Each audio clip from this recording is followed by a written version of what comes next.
¿Qué tal, muchachos? Espero se encuentren bien. Vamos a recordar un poquito acerca de la materia y la energía para ver la segunda parte de este tema. Vimos que la química estudia a toda la materia y la materia es todo lo que ocupa un lugar en el espacio. La materia está formada por los elementos químicos que conocemos en la tabla periódica. Estos elementos, al combinarse unos con otros, forman compuestos. En la forma en que estén unidos los compuestos o las moléculas, es como van a estar en su estado de agregación, muy unidas, sólido, o muy separadas, gaseoso. Y ya vimos los otros estados de agregación. ¿Recuerdas que hiciste una lista donde pusiste muchos ejemplos acerca de el estado sólido, líquido, gaseoso y plasma? También vimos que la energía es una capacidad que tiene esa materia de la que hablamos para poder realizar un trabajo. ¿Pero cómo lo hace? Todo comienza cuando se aplica energía a la materia, ya sea calorífica, eléctrica, mecánica, cualquier tipo de energía que se le aplique a la materia, hace que los electrones que se muevan alrededor del núcleo estén brincando de un nivel a otro, de una órbita a otra, que son las órbitas que tienen todos los átomos. Y cuando regresan de una órbita a otra, emiten una gran cantidad de energía. Es decir, de una energía pasa a otro lugar. La energía y la materia siempre están en constante transformación. No se crean ni se destruyen, solo pasan de un lugar a otro. Vimos también las diferentes formas de clasificar a la energía por su uso. Vimos que también se puede clasificar la energía por si es renovable o no renovable, es decir, si se puede volver a tener o si ya no se puede volver a tener. Vimos, por ejemplo, que la energía renovable tiene muchas características positivas para nuestro medio ambiente, ya que genera lo mínimo de residuos tóxicos. Cuando aplicamos una cierta cantidad de energía a la materia, puede llegar a tener un cambio físico. Por ejemplo, cambia su apariencia cuando cortamos un papel, pero ambas partes siguen siendo el mismo componente químico del papel. O cuando la materia cambia de estado de agregación.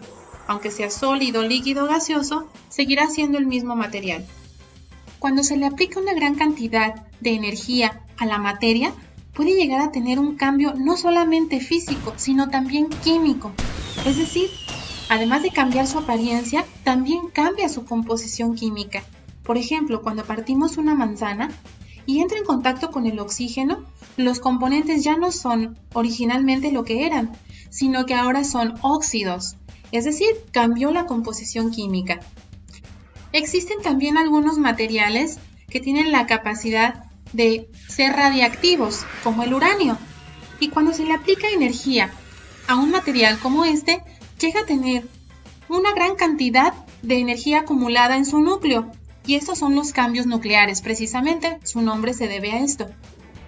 Observa este video que nos habla de una forma muy práctica y clara sobre cómo se genera la energía nuclear, el cambio nuclear.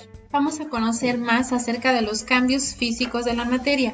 Son los cambios solamente de forma, de color o de textura. Como veíamos, el papel de China, cuando se recorta para hacer una decoración, vemos que ambas partes, tanto el papel entero como el papel cortado, seguirán siendo de la misma composición química. También algunas personas se preguntan si al mezclar, por ejemplo, agua, jamaica y azúcar, al formar un agua fresca, ¿sucedió una reacción química o no? La respuesta es no. Solamente hubo una mezcla sin llegar a unirse químicamente los componentes. Pero también hay cambios físicos cuando la materia cambia de estado de agregación. Por ejemplo, de estar de sólido a líquido, puede llegar a tener un cambio llamado fusión, como cuando un hielo se pone en el agua y se llega a hacer líquido. También cuando el líquido pasa de líquido a gas, se le llama vaporización, cuando dejamos hervir demasiado el agua. Y el gas, para hacer de gas a sólido, se le llama deposición, como cuando, por ejemplo, el vapor de agua que se encuentra en el ambiente llega a formar una escarcha en los vidrios de los coches. También al contrario existen algunos cambios. De sólido a gas se le llama sublimación, de gas a líquido se le llama condensación y de líquido a sólido se le llama solidificación. Vamos a ver algunos ejemplos, a los cuales tú les vas a poner el nombre del cambio de estado de agregación que pasa a la materia. Aquí vemos una nieve que al tener contacto con el ambiente muy cálido pasa de un estado de agregación a otro. Los hielos originalmente que estaban en una concentración líquida, al ponerse en el congelador, se llegan a solidificar. En esta coctelería se han agregado unos hielos se le llama hielo seco, que es dióxido de carbono solidificado, y pasa directamente de ser sólido a ser gas. Estas hojas de los árboles tienen una fina escarcha, es decir, el vapor de agua que se encontraba en este lugar se convirtió directamente en sólido al descender la temperatura. Esta sopa tiene una temperatura tan alta que fue capaz de vaporizar el líquido que se encontraba en esta sopa. Esta botella de agua fría fue capaz de condensar el vapor de agua que se encontraba fuera de ella en forma de pequeñas gotas líquidas. Ahora vamos a ver a los cambios químicos. ¿Podemos saber realmente cuándo existió un cambio químico? ¿Podemos saber cuándo existió una reacción química realmente? Bueno, sí podemos hacerlo si observamos algunas evidencias de esto. Por ejemplo, cuando dos compuestos se unen y liberan gas o burbujas, es signo de que existió una reacción química. Por ejemplo, cuando mezclamos ácido cítrico como el limón y bicarbonato de sodio, nos da como resultado una liberación de unas burbujas. Eso significa que los compuestos que originalmente eran limón y bicarbonato dejaron de ser lo que eran para ser ahora dióxido de carbono y agua. También en la fotosíntesis, originalmente hay dióxido de carbono que se absorbe en las plantas y libera oxígeno en forma de gas. Otra evidencia de que existió una reacción química es la formación de sólidos y de precipitados, como en este vaso, que vemos el calcio y el sulfato al mezclarse van a formar un asentado de sulfato de calcio que nosotros conocemos como yeso. Cuando los escapes de los coches queman su combustible, lo liberan en forma de un vapor oscuro que al adherirse a ciertas superficies como estatuas, techos de casas o incluso la piel, vemos una fina capa de polvo oscuro, es decir, formación de sólidos. Otra reacción que podemos ver es la oxidación, es decir, un cambio de color y de textura a causa de la reacción química. Originalmente el fierro y el oxígeno eran dos compuestos distintos y al unirse en un ambiente húmedo se forma óxido de fierro. Los componentes cambiaron químicamente. Una forma más en que podemos saber cuando hubo una reacción química es cuando hay liberación de calor o de luz. Es decir, cuando algo lo quemamos, agregamos energía y algo es capaz de liberar calor o que observamos luz, como cuando quemamos el papel. En presencia del oxígeno, nos va a dejar de ser papel y oxígeno para convertirse en dióxido de carbono y agua, además de cenizas. Tú mismo experimentarás cuando existe una reacción química en la materia. Para eso, mezclarás limón con bicarbonato de sodio que seguramente tienes en la cocina y me dirás qué sucede, qué tipo de cambio es y cómo lo observas, que existió realmente ese cambio. Los cambios nucleares son esos cambios tan fuertes de ciertos materiales radiactivos, es decir, que son capaces de emitir radiación cuando se rompe su núcleo o cuando se funde con otro núcleo, que puede llegar a generar una gran cantidad de energía. Por ejemplo, el uranio es un átomo que es radiactivo y que al acercarle algún tipo de energía es capaz de dividirse su núcleo y liberar mucha energía. A eso se le llama fisión. En cambio, cuando hay varios átomos, se unen los núcleos de estos átomos y se funden para liberar también una gran cantidad de energía. Pero esta fusión solo existe, por ejemplo, en el Sol. La energía nuclear que se genera en las plantas nucleares es por fisión. Muchas plantas nucleares existen en el mundo, tan solo en Estados Unidos se tienen 104. En Canadá, por ejemplo, existen 18 plantas nucleares. Es una buena alternativa de energía, ya que este vapor que vemos saliendo de los reactores nucleares no es contaminante, es vapor de agua. Pero ese no es el problema, sino los posibles accidentes nucleares que pueden tener, como el que existió en Chernóbil, que actualmente ha dejado secuelas en toda el área donde sucedió el accidente. Visita este enlace de muy interesante sobre 20 preguntas sobre energía nuclear. Es muy interesante. Vas a elegir 5 y me dirás brevemente de qué se trata con tus propias palabras. Ahora vamos a observar la personalidad de la materia, es decir, ¿cómo es la materia? Tiene ciertas propiedades, como nosotros, por ejemplo, tenemos una personalidad de acuerdo a ciertas características que mostramos.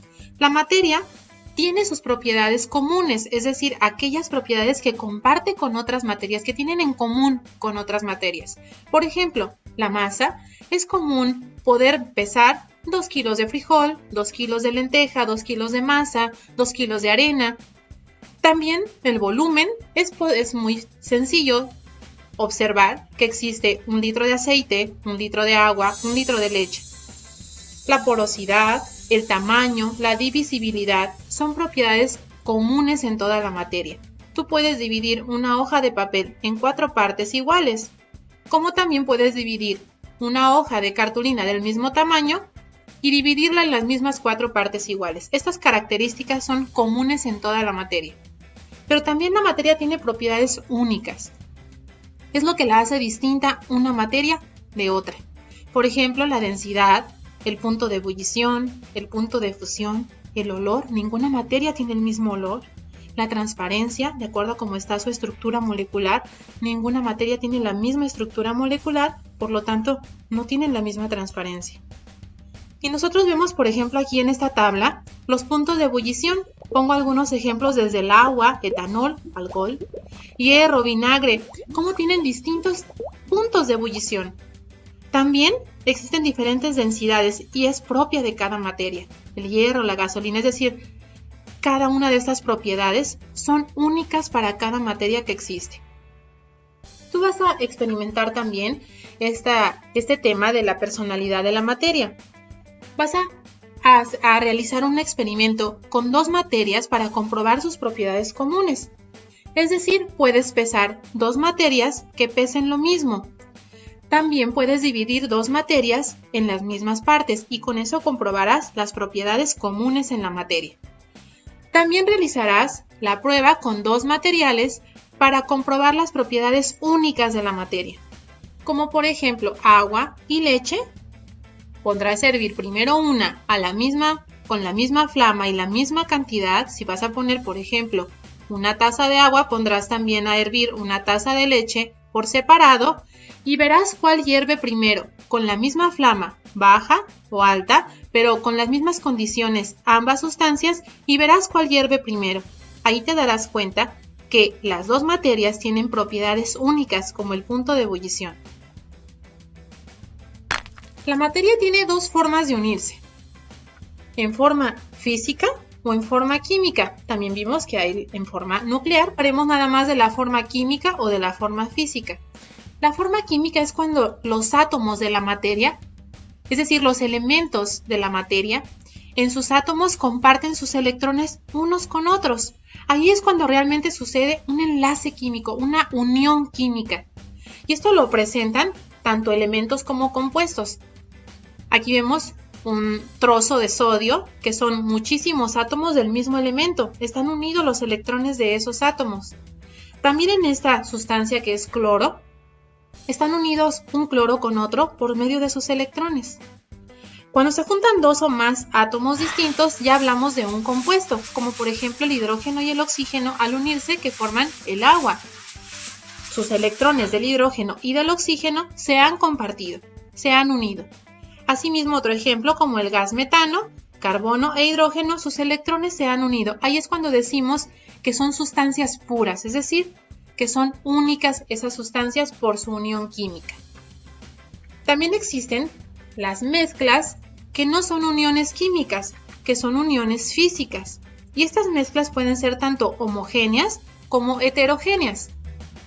Aquí vemos en este mapa conceptual que cuando hablamos de sustancias puras, vemos los átomos representados con unos círculos y los vemos ahí unidos unos con otros. Igualmente los compuestos, unos átomos unidos con otros formando moléculas y estos a la vez unidos también. En cambio, cuando la unión es física, los átomos y las moléculas están por separado. Podemos separarlas por medios físicos como la filtración, como la evaporación, como la condensación, etc. Y cuando las mezclas son heterogéneas, podemos nosotros mismos poder separar sus componentes, como cuando mezclamos verduras en una ensalada o en un caldo, como cuando tenemos en nuestro armario ropa de distintos tipos y podemos nosotros separarlo de forma manual. Esas son las mezclas heterogéneas. Para la forma de la unión de la materia, realizarás una muy sencilla actividad. 2 listas, una de las uniones químicas de la materia, que son las sustancias puras como elementos y compuestos, 5 ejemplos de elementos y 5 ejemplos de compuestos, y otra lista de las mezclas que son solamente uniones físicas, 5 ejemplos de mezclas homogéneas y 5 ejemplos de mezclas heterogéneas, es decir, que no se llegan a unir químicamente. Cualquier duda que tengas, comunícate de forma personal o en el grupo en Hangouts.